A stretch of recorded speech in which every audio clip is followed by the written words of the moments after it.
Hello, my name's Al and today I'm going to show you how to fit a new brake cable.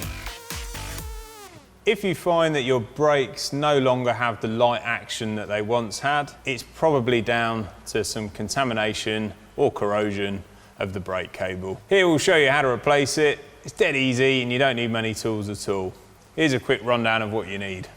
Allen keys, cable cutters, an internal cable routing kit or an old spoke, new brake cable. If it's a rear cable, it's a good idea to get a bit of outer cable as well. This is often what gets clogged up with dirt and that can cause extra drag on the cable.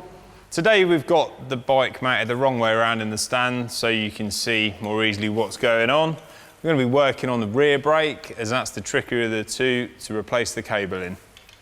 So undo the pinch bolt.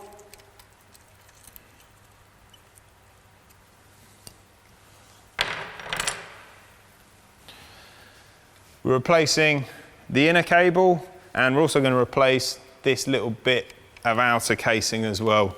This can become clogged up with dirt thrown up from the back wheel, so it's often the point of contamination and extra friction. If your brakes are really bad, then you're going to be wanting to replace the outer cable that runs under the bar tape as well. Although generally, unless the bike's really old or seen some incredibly heavy use, that cable lasts for ages. Best just to leave it in place and replace it next time you do your bar tape. So we're going to snip the cable, remove the tag end, and then we're able to remove this small bit of outer casing and pull the inner cable free. If this bike didn't have a removable cable stop and was running a full length of outer all the way through, then don't remove both at the same time. Either leave the inner or the outer in place. So we can just remove that this time though, because we can remove our cable stop, just held in with a small Allen bolt, and then the cable stop comes out nice and easy. That leaves a big hole for us to fish the cable out through. If the holes are small at both ends, then if you remove everything, you're going to be having a bit of a nightmare trying to fish everything back through. Just check that you've still got your ferrule in place on the end of the outer casing here, because if it's caught in there and you fit a new one, then you'll be doubling up and you don't want that. If you pull the lever, you'll be able to see the nipple of the cable come out as you poke it through. Remove the old inner cable and we can dispose of that. Take your new inner cable and feed it back through from where the old one came. Hopefully, with a bit of luck, that'll go straight into the outer casing without any trouble. Make sure that the nipple of the cable is positioned properly in the lever, and you'll see at this end we've lost our old ferrule. We'll fit a new one, so I have one here. Pop that into place and then we can feed our inner cable through into the top tube.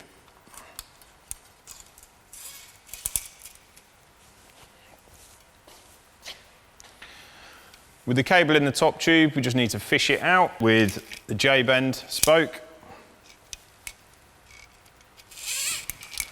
And then pull the cable through and position the outer casing and the ferrule in the top tube properly as I just have. As long as you're happy with the length of outer casing that you're using before, then you can use that as a guide to cut yourself a fresh piece.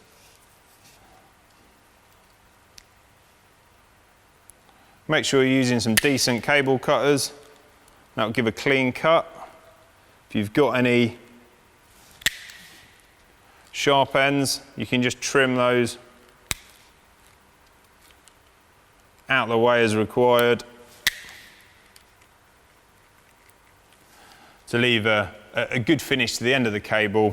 We're going to open that up with the inner cable as well, because the inner sleeve of the outer casing sometimes becomes crushed. So just insert your inner cable, give it a little wiggle, and you'll find that you've got a free passage there. We're now ready to refit our cable stop, so make sure you thread it onto the cable in the right direction. Pop it into the frame, take your bolt, make sure it has some grease on the threads, because if that gets seized into the frame, it could cause you a bit of a headache later on down the line.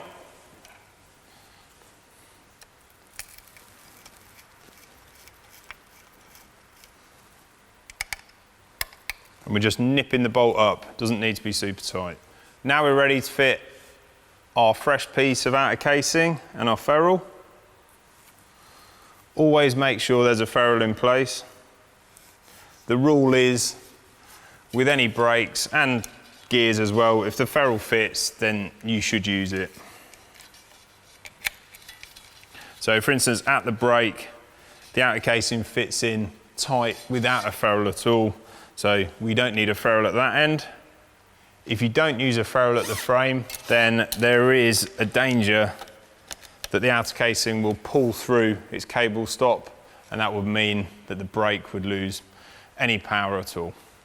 The inner cable has been run through the cable clamp, and we're just going to wind the barrel adjuster all the way down and then give it a turn and a half of adjustment, so we've got a bit of leeway in either direction. If you clamp the brake pads like so with your hand,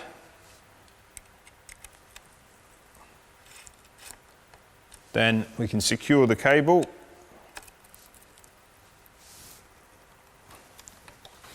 Make sure that's tight, and then we're going to pull our lever several times to the bar to make sure that that new cable is bedded in properly. By doing this, it will mean that over the next few rides that you do, there'll be no change in braking performance, and you won't need to adjust the brake again.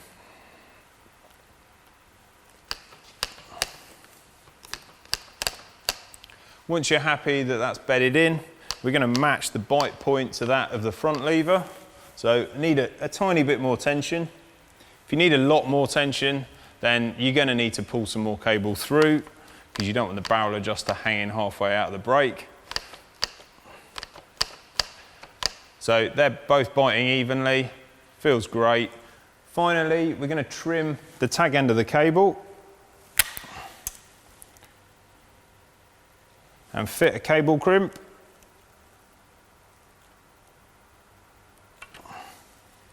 Stop you stabbing your finger on it. There should be no reason to adjust the pads in your brake. If there is, we've done a video on that as well, so please check that out. Just make sure that the cable pinch bolt is tightened securely. It should be tightened to 6 to 8 Newton meters on a Shimano brake. And again, just test the brake by pulling the lever back to the bar several times, just to make sure you're not going to have any issues when you're out on the road. Thanks for watching. We'll see you next time.